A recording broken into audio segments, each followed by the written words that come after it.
It's time for the Countdown Wrestling Podcast.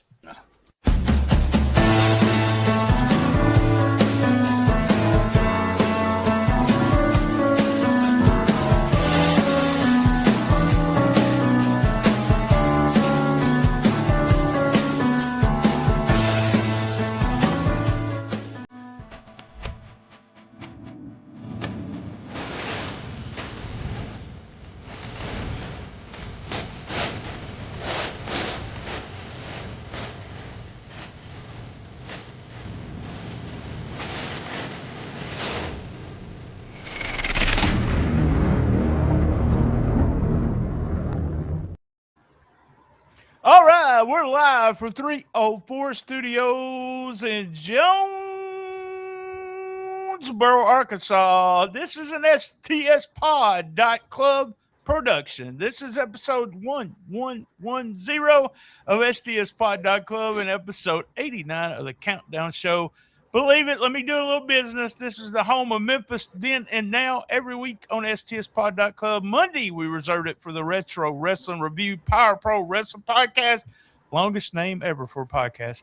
On Wednesday, we do USWA Retro Wrestling Review. And on Fridays, it's a special edition like a countdown show. But tonight, it's Saturday at 7:05. We went 7:05 live tonight.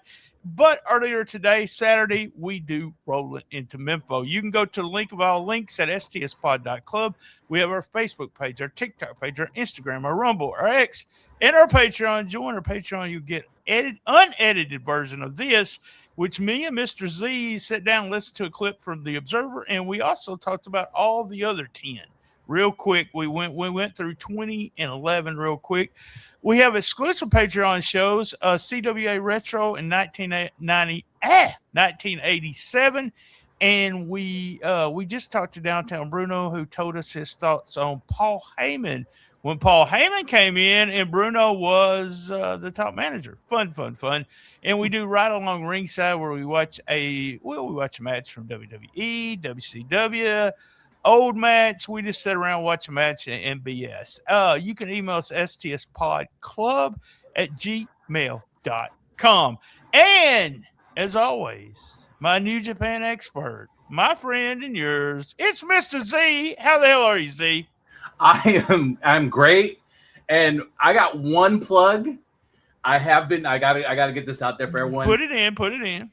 Value of Wrestling is back and in full force again. Myself back again with BT Baldwin, still talking about independent wrestling in California. Oh, I love that. I love I do the Memphis, the current Memphis wrestling, and then we do all the retro stuff, which I told my partner at one time, no one's going to listen to that shiznit, but for some reason, everybody loves it. So one of our most engaged show is the USWA show, which we talk about USWA. We're starting a new season this coming Wednesday, 1992. First show, we go through the whole thing. It's funny how people still want to hear about their childhood stuff and the local. When I did a website, I did just this local area. I was the Dave Meltzer of the Memphis area. It's what I call myself. And I did all these little people love. And you know what? One of my biggest,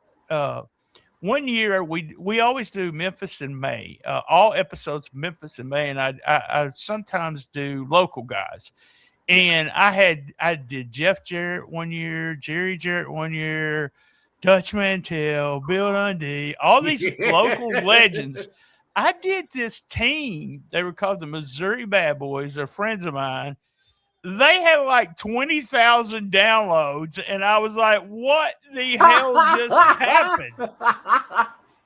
Dundee and them had like 1,200, 1,500, something like that. But these guys, because they don't come on podcasts, they don't talk to people, and there's such a local base.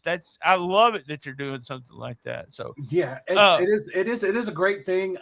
It is really one of our most engaged shows, especially now because BT Baldwin, Bravo Tango has came back to the ring. Just had a show 2 weeks ago where he has pretty much has defended the honor of Value of Wrestling. So he's got his own rivalry that's building up at Ugly Dojo right now. So it's a beautiful time to be a pro wrestling fan over here. Yeah, I've done some commercials with you with the Ugly Dojo, and I just love that name, something different. Yeah. Guys, it's 7:05 on a Saturday night. We do appreciate you joining us, and we're going to talk about, and I'm still surprised what I'm fixing to say. I'm fixing to say something here. 10th annual. This is the 10th annual top performers of the G1. Been doing it for 10 years. It's just crazy. You know, I've been watching New Japan. I started watching New Japan when I was in college with videotapes. Quit for a while, and then when New Japan World came out, I started watching it again. And I remember the first G1, and it was just one of those things where I couldn't believe I was watching it the next day. I still can't believe that. I have a hard problem pushing the button and saying, okay, I can watch it. Now, their coverage of the G1 has got so much better. Went from, we got American all the time commentary. One year they did a spoiler on their website. When you went to the website, it was Ibushi. It showed he won. Oh, I remember that. Oh, I was so upset because, I didn't stay up 1 o'clock that night. And that. I got up the next morning, but it becomes sometimes I call it a chore, but it's one of those things where you want to watch it every day.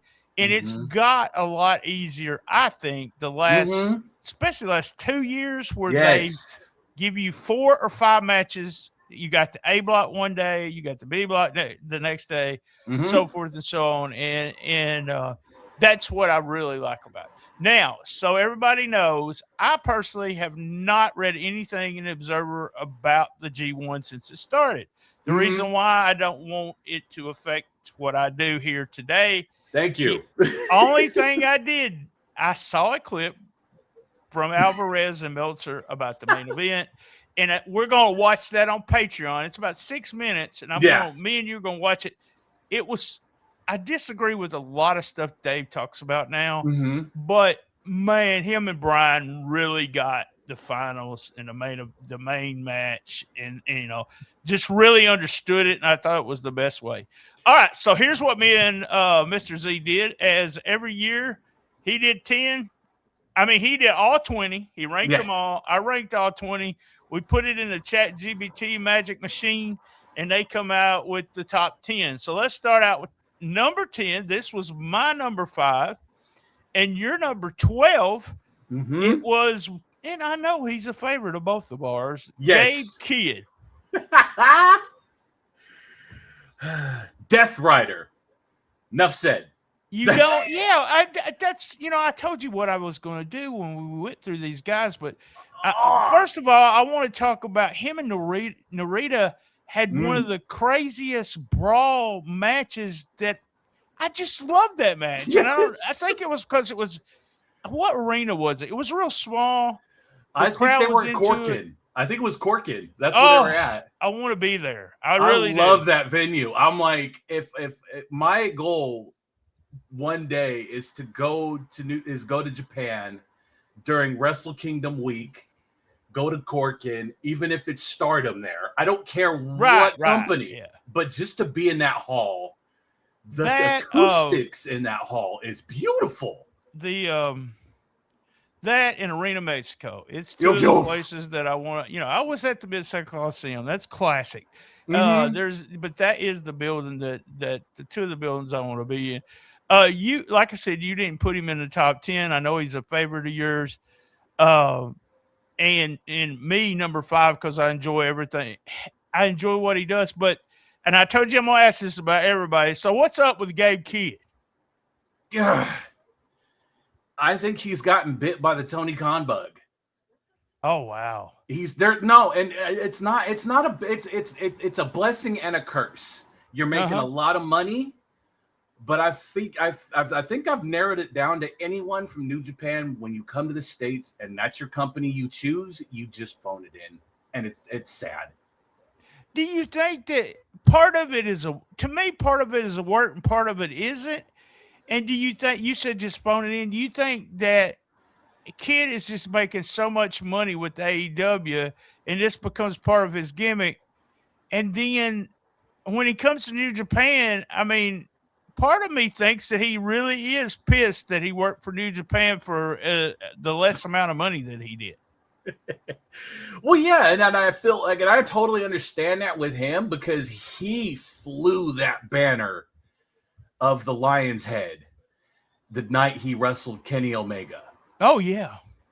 And I really feel like they kind of did him. I do agree with him. If he made less money in New Japan, and he was literally one of the top guys, he was pegged as being the future of New Japan, and didn't get the amount and didn't get the rewards with that accolade. What I remember is me and you talk. He got hurt last year. We had Yes. somebody get hurt this year. We both ranked him 20. Mhm. But he got hurt last year. But we talked. We did a pre-show for the G1 on your feed. I used it on my feed, but we did it mainly for your feed. And we talked about this guy is the guy to push for a G1 when it comes to. I mean, he just has it all. But he has Yes. turned into. I hate to say this, but you said Death Rider, but he's turned into the John Moxley of New Japan. Yeah. He's a hell of a worker, hell of a wrestler, but all he wants to do is brawl. And I like it. I like a little bit of it, but I don't want it to happen every match. No. And I don't think they'll ever put him over as a big star when he's doing that. So no, but he's probably making mega bucks now. So we oh yeah, he is. And again, mad respect to Kid. I was at that presser for Battle in the Valley via Zoom. Right. You know, I was at the presser that he was out there. He looked like $1 million. He talked like a big star. I loved everything about it. But because we're both on the same page when it comes to him, and he's in tremendous shape right now. Just tremendous. Let him flex, and you'll see just what. All right, that was. And the other thing too, we'll talk about it more. But this whole thing with him and Drilla, I love it. Yeah. Big fan of his too. Handsome man there. So number 9 is Goto. He was my number 10 and your number 7. Always solid. I think every match it was good to really good with him. I don't do stars much anymore, but no, all the stuff was really good. Goto is a veteran. Yes. I think the story last year the story with this is his last G1, which eventually will be. I would put him over in his last G1. I mean, he won one. I don't know when it was. He won his first G1, right? Is that what happened? He did. Yeah, he has. It would be nice to see him to win his last one. Always solid, like I said. What's up with Goto? What do you think they're going to end up doing with him from this point on? Honestly, he's the utility man. He really is. He's if I had a baseball team, he's my utility guy. He makes everybody look good. You're right. I mean, it's one of those things and I just talked about it recently on one of the podcasts was a wrestler's is not only about you looking good. Right. How good of a wrestler is how you make your opponent look. And he can do it. He can do it. Never been a lot of flash to him, but man, as soon as and we're going to talk about Shingo, but it's going to be a good match. So every time. And the thing with him, even with the Young Lions, he's lost to the Young Lions, but he's made them look so good. Yes, yeah, I agree. All right, that was number 9. Number 8 was the winner. You put him at 9. I put him at 7. Together in a ChatGPT machine, they said he is number 8. Oh yeah. I can't.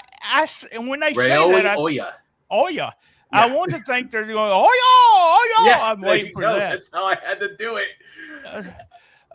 Really good matches. Young. Good looking. Tan. Love his theme music. Love his 10 minutes. Had really good, exciting matches, and we'll talk more about the main event on the Patreon. But okay, Mr. Z, me and you got to talk about something. Let's talk about the headlock. What do you think? I've seen it all over the net.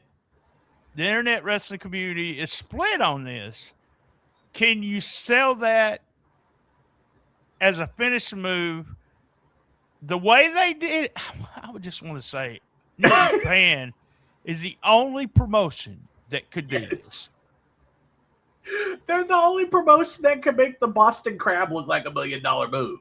Oh yeah. But that match was one of my favorite too. We'll talk about it just in a second. But what's your thoughts on the headlock being the finisher? It works for what it is if you tell the story the right way. I mean, I hear it all. I've heard it all the time, and I'm gonna name. I won't name drop, but they know who I'm talking about. The 3 men that we conversate with, independents and that are trainers in California. All of them have said the same thing.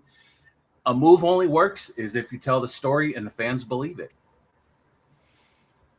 I agree with you there, and I can't disagree with them there. Here's the weird thing: if you told a wrestling fan that's never watched New Japan that he's building for the finisher headlock, or he's using it to go into the clothesline, the grip, which I saw someone say he should have never called his clothesline the grip, should have called the headlock the grip. But to me, I like it for him using the move and then building for because as soon as he hits the grip, I knew it was over. Yeah. It took me a little bit to get into it because I said a headlock, but I thought the announcing was so good on it. Oh yeah. And then in the main event, it felt like such a big. The G1 final always feels like a big match, but it felt like, and they put this over, but it felt like we were seeing 2 young guys that were being elevated, that we're going to see as a future. I said all the good things about this guy. The headlock, I guess, is a good thing, part of it. But what's up with him? What do you do with him at this point? Do you put him over as champ? No. Okay. All right. He's still young. He's still young. He just showed up about a year and a half ago. I think the United Empire went and got him. No, TMDK went and got him. Yeah. He came with them. And he's still young. He's got a great look, good head on his shoulders. They made him look like $1 million. But this is what you do with him. You make him lose. You don't have him win the title out the chute because you'll ruin him. You got to let this kid build.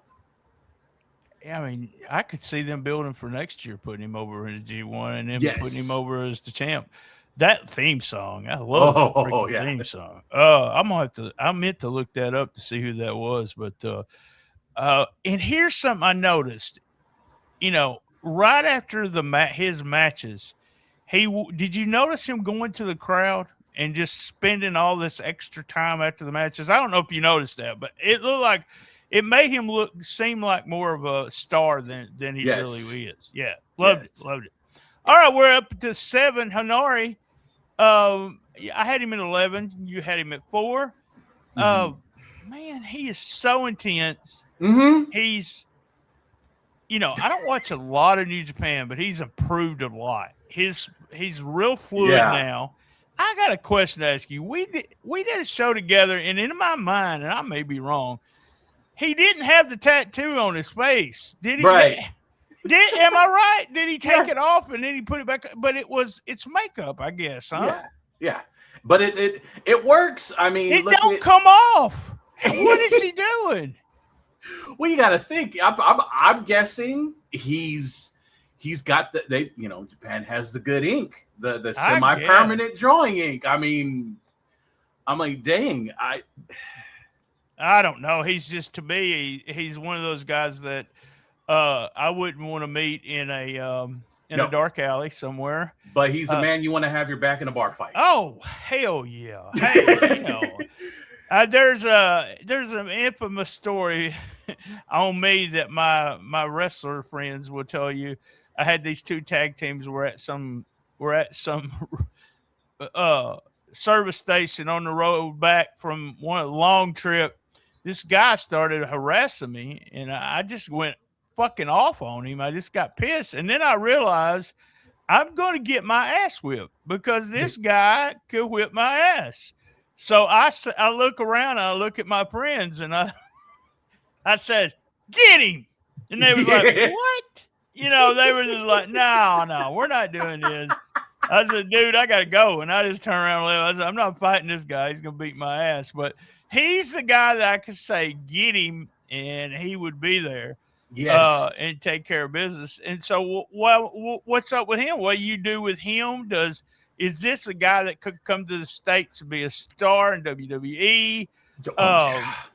I mean, what do you do? What happens when it doesn't seem like I don't know. He's there at that level, but he's doing something they don't like or what? I don't know what's up with it. Give me 1 second. Okay. Excuse me for that. That's right.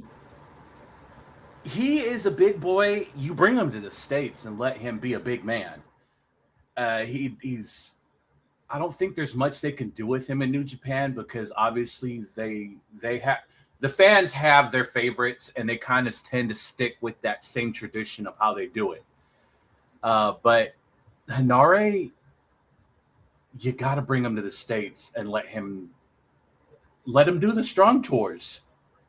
Let him Yeah. do the U.S. tours and see I what they do with just, him. I mean, I know this is a little bizarre, and people are going to go, "What's he talking?" Hanari against Gutner? Oof. What a match, man! What a match! I can name them like him, Gunther, him, Oba, him, Yes. To me, everybody. he is legit. He's a legit guy, and he would be believed no matter what promotion he Yes. was in if done right. So, Mm-hmm. all right, up to 6, and then we'll go to 5, 4, 3, 2, 1 after halftime. But I had him at 4. You had him at 8. Callum Newman. Mm-hmm. Uh, he had some really crazy, crazy matches. Yeah. The match with Hanari and when he went through the table with his back, it's probably it's one top 3 for me in the Yeah. tournament. The idea that I hate those fucking tables, by the way. I would tell them, no, I'm not going through that little hard ass table. You're not putting me through that table. Yeah. But to watch his back get so, I honestly thought it was internal bleeding. But Yeah. he was back in 2 days to work again. He's gained a little weight, and I don't Yeah. know if it's a good thing. No. I don't. I think it eventually will be. Uh, if you'll remember Osprey, the way Osprey gained a little extra weight and then he turned Oh it into yeah. muscle. Yeah, yeah. That's right. And if That's you think right. about Kyle Fletcher, he was tiny until he.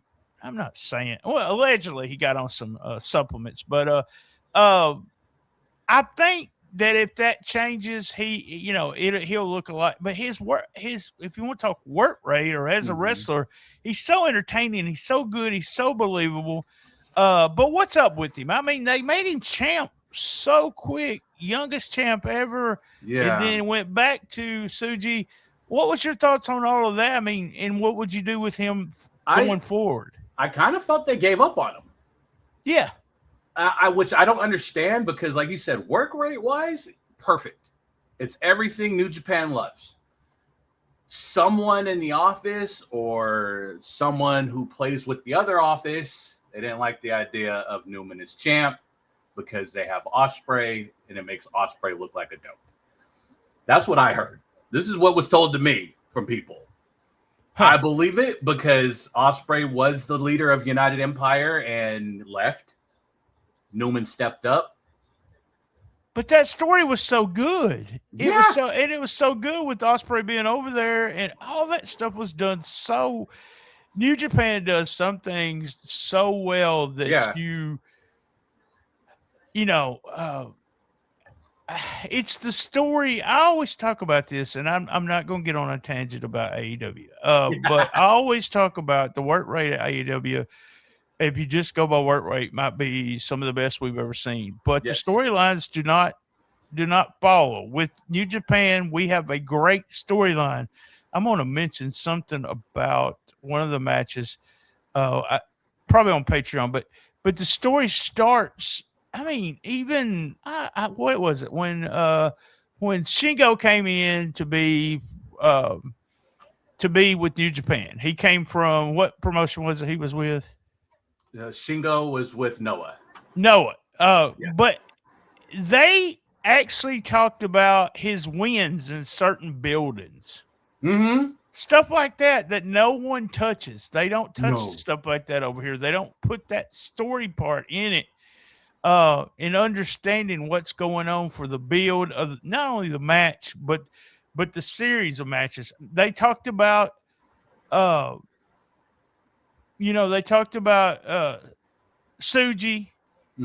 and how him and Umura had fought 54 times. Yeah. How many times it ended with a Boston Crab? Oh, how my many goodness. Wins? Yeah. We don't know anything like that about it. I just love that part. And I may have fell in love with New Japan again after. G1 usually tires me out on New Japan, but I was so excited after. I went to my wife and I said, I hadn't watched a lot of matches this year, only some of the big matches in WWE, not a lot of matches in New Japan. But after watching the G1 again, I felt, oh, this is wrestling. This is what I've always liked. It's almost refreshing. It is. It's so different. And people say different. Yeah, it is. It's different to the point that everything means something. It really does. They have, and we learned this while I was doing the retro in the 1991 retro. There's Booker that does just these little bitty, tidbits of stuff when he's booking. And I just love stuff like that. And that's what they do in New Japan. All right, guys, we're going to do a commercial break. And when we come back from the commercial break, we will be doing halftime. Here we go.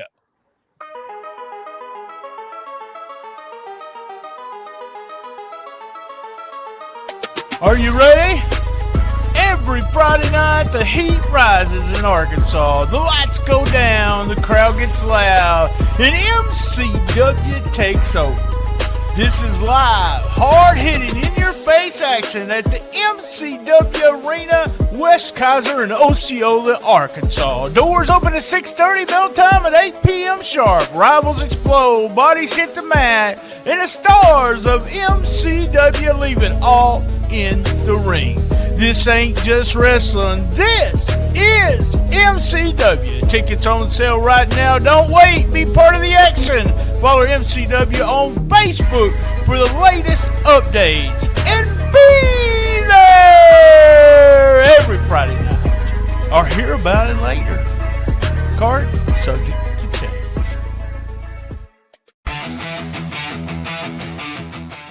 Hey everybody, I'm Gene Jackson, and I want to introduce you to the Retro Wrestling Archive Podcast Network and the great pro wrestling nostalgia podcast we bring, including the Retro Wrestling Review Series covering the USWA, Memphis Power Pro Wrestling, Continental Championship Wrestling, and we've just added World Class Championship Wrestling, and now ECW.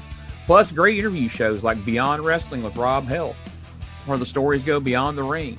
Then there's Dangerous Conversations with the legendary Dangerous Doug Gilbert and Tommy Wildfire Rich. Plus, don't miss special live streams like Live from the Archive and Arc of an Angle. And the Retro Wrestling Archive Network is growing. We're proud to feature the affiliate shows like STS Pod, The Hang, Classic Pro Wrestling Talk, Get Your Bell Rung, and even more great shows are coming soon. That's not all. Join the Retro Wrestling Archive Patreon for exclusive bonus content, early podcast releases, special extras, and access to a Google Drive that is absolutely busting at the seams with territory wrestling history, including our legendary Memphis Mega Folder. Podcast, interviews, watch-alongs, live streams, YouTube, Patreon, territory wrestling history. It's all waiting for you at retrowrestlingarchive.club, where we're preserving pro wrestling history daily.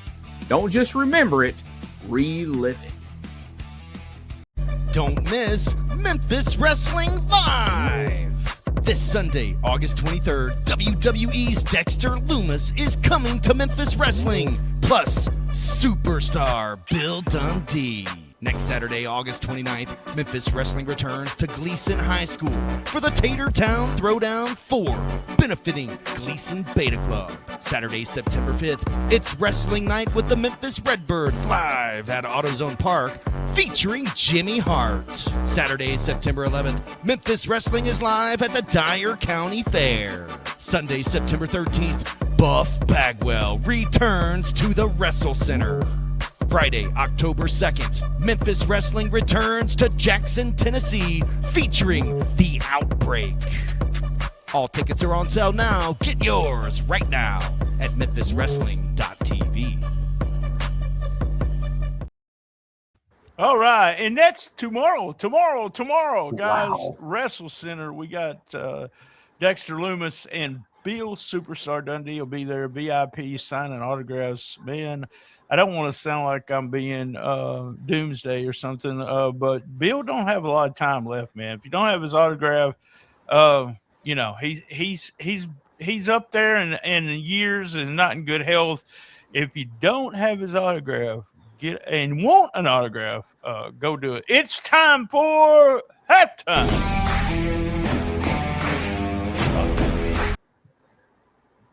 Can you hear it? There we go. The old Tanahashi. That was a... The old Tanahashi. We'll take it. Well, it didn't work as thought it would, but hey, we're at halftime. So I told you, here's what we're going to do at halftime. Who did you miss this year in the tournament? I'll let you know. I went back to 2021. I got a few names, and I also got who I didn't miss in the tournament. So you got a couple of names you missed as part of the tournament this year. Evil and Jay White.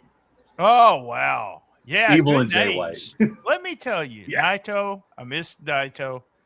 Yeah. I always loved his matches. And Ishii, he always had a great match. And if you want to think the last 3-4 years, David Finlay. Yeah. Just great. I even miss Tachi. Let me tell you, I miss Tachi. You know, you mentioned that, and now you got me thinking too, because I was like, he's gonna retire. He's on his way out. They've talked about it, but the man with the New Japan tan, old homeboy with the bald head. I loved him. I can't get his name's left my brain, but everyone knows what I'm talking about because that's how I refer to him. I miss Tomoaki Homa. I missed him in yeah. this one. I liked him too. You know, you always had good matches with Bushi, Okada. Like you said, Evil. I missed Evil this year big time. Yes. I love it that he's in the WWE. I love it he's making mega bucks. Yes. Will be eventually. Love that about him. And, you know, me and you both are big fans of his. Who did you not miss? Well, you put one of them on there. I did not miss Yano at all. Yano at all. No, and I didn't miss Bad Luck Fale either. So there you go. There's the two I didn't miss. General Fale. I think what did I call him the other day? Master Fale, because he's so old now. And I follow him on Instagram. Folks, you need to follow Bad Luck Fale. He's flipping hilarious. Him and Chase Owens, they're nuts together. Yeah, I love Chase Owens. I always liked his matches, and he's been super. And I'll probably say who I didn't miss in a few years would have been Aaron Wolf and Jake Lee. I think I could have. We're going to talk about those two guys. Let's go. That was halftime, guys. That's if I can get my theme music to work. Oh, there we go. Oh yeah, baby.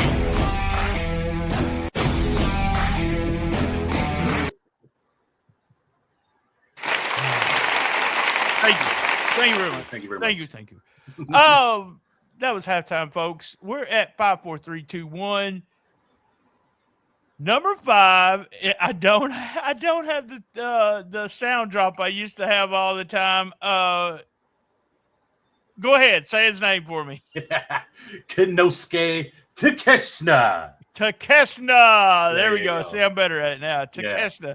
I had him. This is one of our biggest despairs when it comes to numbers. Was I had him at 1, you had him at 10.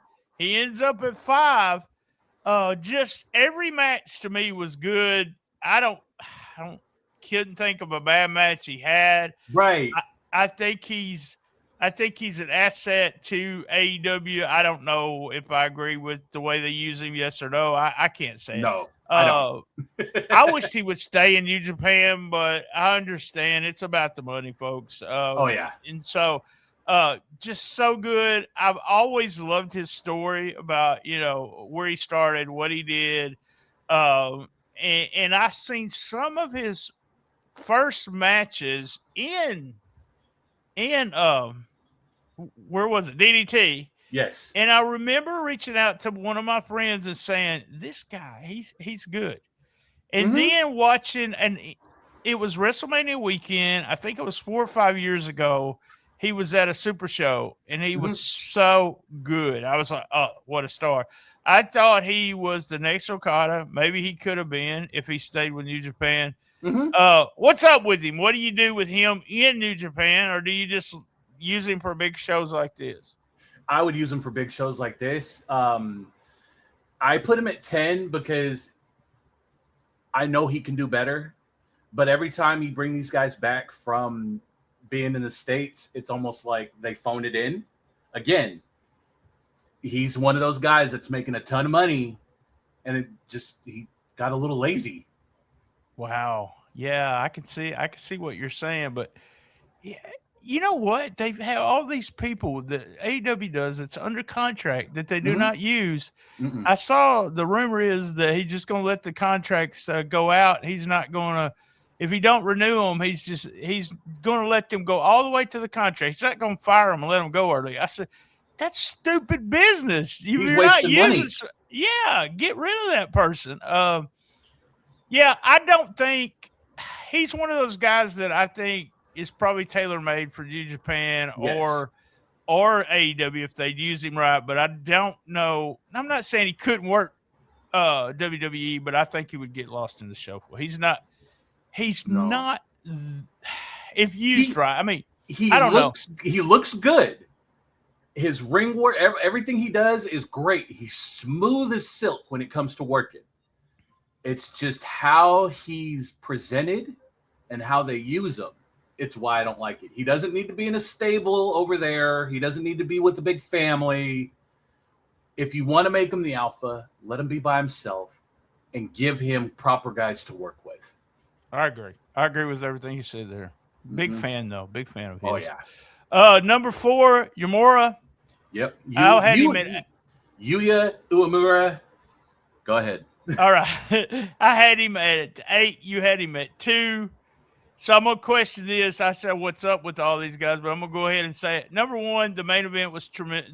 The main match, the finals was tremendous match. His match with Tsuji was probably it was my favorite match of the tournament. If I was going, my two of my favorite matches of the tournament featured him, which shocked me. Yeah. And is he the future though?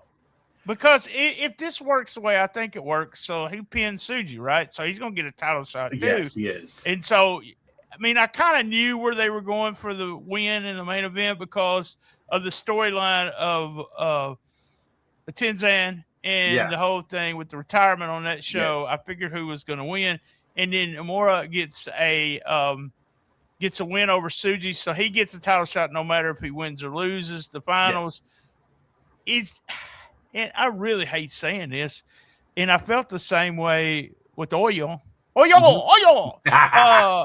feel the same way with him. Are they big enough?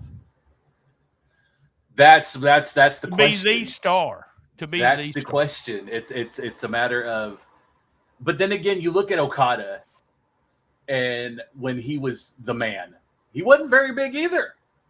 Nakamura, anybody. Tall. They're a lot taller than him. I mean, Yeah, they are taller, but Jay White, taller. Yeah, I can see that. Yeah.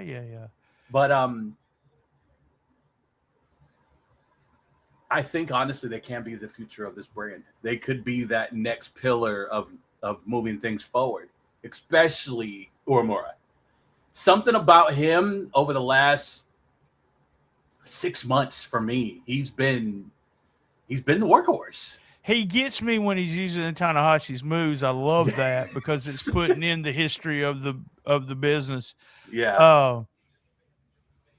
I'm a fan. I really am, but there's something missing. Yeah. It has nothing to do with his work rate. No. He even come up with that new movie he's doing, which I thought was tremendous. The elbow drop when he jumps. Oh, I don't even know what he's doing. But I saw, and I like him. Don't get me wrong, I like him. But and I'm gonna talk about who number one is and what everything that number one has, he don't have if he's not in the ring with number one. I don't know if that makes any sense, but it that's does. what it means. Well, okay. he talking about Uemura is the same way that me and my co-host talk about Braun Breaker. They're missing something. They have to find it because it's what's going to help push them to the top of the food chain. Yeah.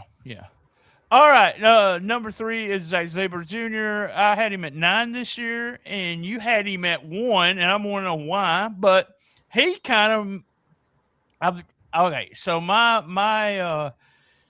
fandom with this guy he wasn't believable for me. He was really skinny. I called him the skinny kid across the street when he was in the G1s, the first G1s I saw him in. Could not, even though he could do everything in the world, move for move, hold for hold, I wasn't believable. He gained some weight. He gained some size. He won the G1. I'm a big fan. I think he's fun. But to me, he feels, I don't know. I wrote same old for me with him. And that's the reason he got 9. Why did he get 1 with you? More it's just Zach, it's ZSJ in my book. He still works the same. He's still one of the top, what they call them, gaijins in Japan. It's just something about him that works, but I feel like they don't push him and he really is one of the best technical wrestlers in the world. Yeah. And I think it was time to push some Japanese, the 2 that went to the finals. It's time to pull the trigger on some really young guys. And I think they did right, but it just feels like he's just going through the motions, but apparently he works everywhere else too. So in other countries that I'm unaware of until they were talking about it. He will always be just a great worker. He's one of those guys I don't ever see him being not that he couldn't be a star, but I don't see him going to WWE. No. I don't think a WWE could handle him. No. He's too stiff for them. He's not too just real. that. He's the he was picked up by W through Evolve for a little bit. He was like, I was hoping great things, but there's something about him that honestly I think it works better over across the pond than it does over here. I think he likes being the big dog in the little pond thing. Yeah. I really think he does. And I thought Ospreay did until I think Ospreay had a baby, got married, and saw all that money. Yeah. And, he wants to win the belt. He wants to win a world title in London, in his home, and all that. So it was a story that was already written if he would go. And so I think that's the reason he went. But I know he loved working New Japan. And I think that's part that he does. All right, up to number 2. We're up to number 2. My number 3, your number 5. Shingo Takagi. Always good. Yes. Just excited about seeing him. Every time I see him, I'm excited about the match. We're getting a match. What do you think they were? What's up with him? What were they doing with him this tournament? He had the most. This was his most losses ever in the G1. Yes. The most losses Shingo's ever taken in New Japan G1 history. I was looking at some of his other records. By far, it was almost like he got swept this entire tournament. It's crazy. I mean, a guy with a part of me thought that the conversation was, look, let's put some other people over. Yeah. He seems to be that kind of guy. He I is. don't know. I've never talked to him. I'm not his friend. But it feels like that's what he was doing. But guys like that understand if we do put over this new talent, that are they the future, then you have matches with the future. And that's where you draw money. So if you can beat one of those guys not in the tournament, he might have been hurt too. I don't know. He didn't look hurt. No. Everything was solid. Everything was good. Always a huge fan of his. To this day, I'm still in awe that I got to watch him wrestle Moxley in a death match in a New Japan ring.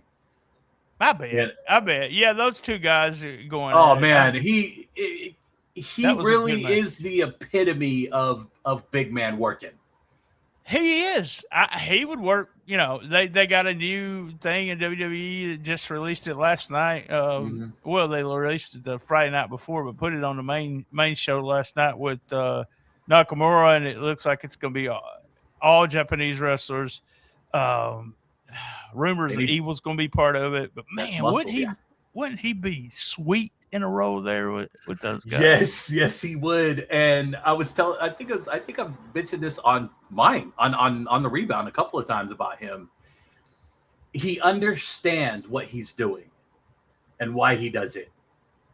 There's there's a reason. Yeah, he's the guy that knows that if you went up to him and said, "Why did you do that at 2 minutes and 52 seconds?" You know, and he will tease it's over. Yeah. So at different times. Yeah. He don't do it. Go back, watch his matches. He don't have a certain time he's going to do it. No. So he's very entertaining. One of my favorites in New Japan, especially the last 4 or 5 years. Yeah. Number one, it was my number 2 and your number 3.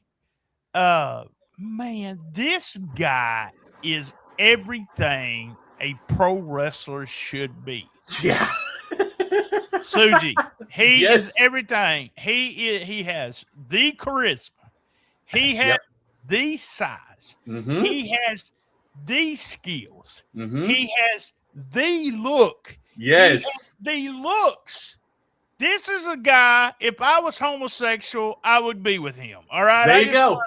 He is so handsome. The smile, the everything about this guy. He is.